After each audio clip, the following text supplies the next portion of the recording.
Praise the lord, షలోమ్, hallelujah, Jesus loves us so much. ఈరోజు పరిశుద్ధ గ్రంథం నుండి కీర్తన గ్రంథం 3వ అధ్యాయం 5వ వచనంని క్లెయిమ్ చేస్తున్నాను.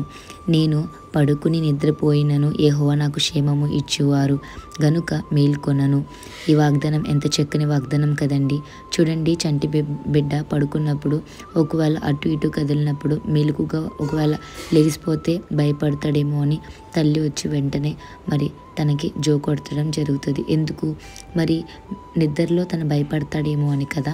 ఆ తల్లి ఆ కొడుకు దగ్గరే ఉంటుంది, లేదా అటొకటి ఇటొకటి పిల్లో పెడుతుంది పడిపోకుండా.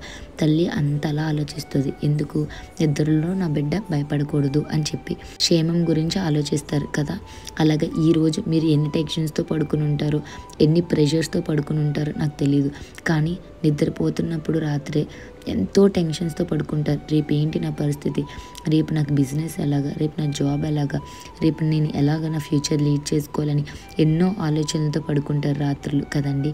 కానీ ఒకటి గుర్తుపెట్టుకోండి, మీరు ఎంత ఏసేపైన డిపెండ్ అవుతారో అంత క్షేమం మీకు కలుగుతుందండి. సో నేను పడుకుని నిద్రపోయినను యెహోవా నాకు క్షేమం ఇచ్చువారు గనుక మేలుకొనను. సో పీస్ఫుల్గా ఏసేతో కన్వర్జేషన్ చేసి అప్పుడు నైట్ పడుకోండి. అప్పుడు మార్నింగ్ లేచి హ్యాపీగా మళ్ళీ ఏసేతో కన్వర్జేషన్ చేయగలుగుతారు. సో ఏసై మీద డిపెండ్ అయితే ఇంకా మీరు దేనికి వరి అవ్వనవసరం లేదు. Have a blessed day in Christ Jesus. Jesus loves you so much. Amen.